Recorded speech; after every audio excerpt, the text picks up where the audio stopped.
starting job opposite Gerald? Yeah, Pat will be the first guy out there on Sunday. Tough, dependable, steady, hardworking.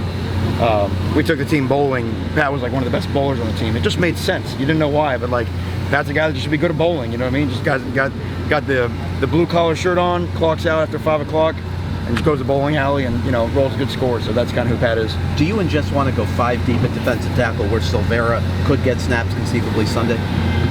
Yeah, I mean we want to go as many as we can, and because there's different scenarios where different guys with their different skill sets may factor in, but ultimately what we'll look into and we'll talk about is just where is the line, and where is the line on Sunday, what does the bench look like, and then because obviously we expect that to change as the year goes on. And one last thing, not to get into a strategic standpoint as far as how you deploy players, but speaking in general, do you expect McLeod out there a lot, Finley out there a lot, based on type of offensive sets you're seeing in terms of how those two will split time? Yeah, it really will depend on what we're seeing, and that's why I say, we have to match up to how they're choosing to attack us, and game one you don't know, so we're ready for everything. Both will play a lot, would you figure? It would, I would imagine, but like I said, it really depends on call them, ask them. What do you see in their quarterback? Obviously, I know you guys were expecting Burrow, but what does he do well? What do you have to be careful for? Coach's kid, so he's smart. He's been raised by the game, and a defense coach's kid. So I'll leave that for interpretation.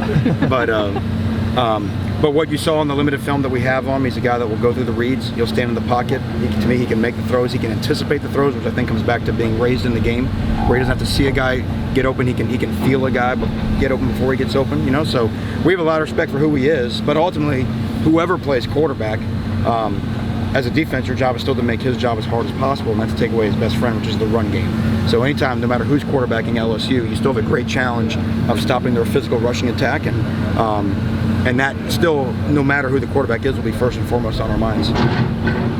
You talked about finding your best 11, but have you been able to narrow it to 11, or are you thinking conceivably of we have a best 15 or 16 of which those guys will get fairly equal snaps, not equal in some positions? Yeah, that's the question, is how many guys can go in the game and not have a drop-off. But that being said, is that what we know in the way that we operate, if you watch these last 2 years, is if drives get extended, you just can't leave the same guys on the field. They lose their effectiveness. So I would still be shocked if we didn't play 22 guys on defense in the first half of the game. That's just kind of how we roll, because but obviously that depends on snap counts and how long we're on the field and all that type of stuff.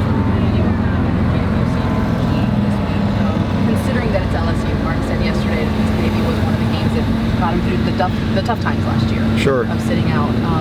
It's here. What have you seen? What's been great is that he's been everything we've asked, but it's not added because of LSU. I'm sure inside of him nothing needs to be said, but there can be an issue where you can put too much pressure on yourself with this game coming back, and especially at a position like defensive tackle, where how you're really dominating the game is not always obvious to the naked eye. So he's been great for us. He's been a leader. He's doing everything we ask in practice, but it's also not to the point where he's trying to do too much, which would be the concern, right? Even no matter who we're playing in the opener, here's a guy that's been itching to play for a calendar year, and the tendency is I want to do more than just what I need to do. And G's been a great guy in practice of just doing his job and doing it to the best of his ability. Manny, what's the most important thing these guys have to remember when they get out there on the field when the game starts? Tackle. Game one is usually not a schematic chess match. It's normally about blocking and tackling. Those guys getting tackled, and ball security, because a lot of times in practice you have limited tackling opportunities. So we got to get guys on the ground. How do they react to being tackled? How do quarterbacks react to being tackled or being hit? Because they usually have not been hit in practice. So if a genie came out of a bottle right now and said we're going to run to the ball really hard and we're going to tackle the guy that has it, we probably have 2/3 of the battle won. And I'm sure they feel the same way on their side. Manny, from December 31st to now, most improved players on defense, what couple names come to mind? From December 31st. From the Orange Bowl. Because from the 30th it's totally different. The 30th is out of the question. Who are the best, most improved players? I would say Javonte Dean has made a big jump since we started camp. Certainly guys like Rob Knowles and Mike Smith have really improved. Wayman Steed, who we really hadn't even taken the wrapper off on December 30th, has really done nice things along with BJ Jennings.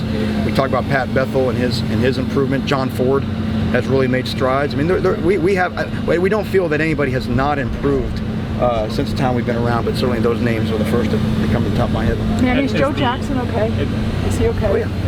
As the father of the turnover chain, I know it's a big secret, but what can you tell us about this year's version? Well, the staff.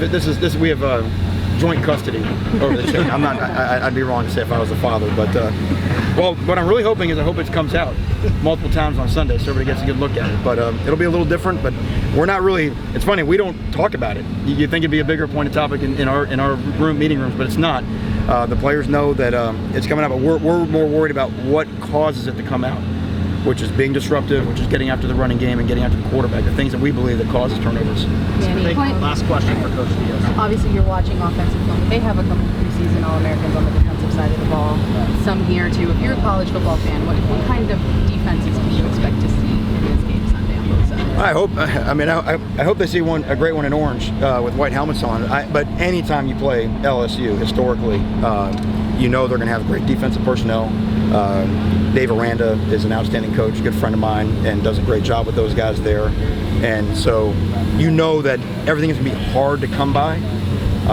So I think that's why big plays will be so important in this game. You know, who can create an explosive play on both sides of the ball, which again comes down to tackling, comes down to assignments on game one, comes down to effort on game one. So, you know, like I said, these are the games that we want to play in. These are the atmospheres that we want to play in. And when you get to these types of games, there's going to be good personnel waiting on the other sideline. So we have a lot of respect for LSU, and we just can't wait to get it going. Thank you all, guys. Thanks, man.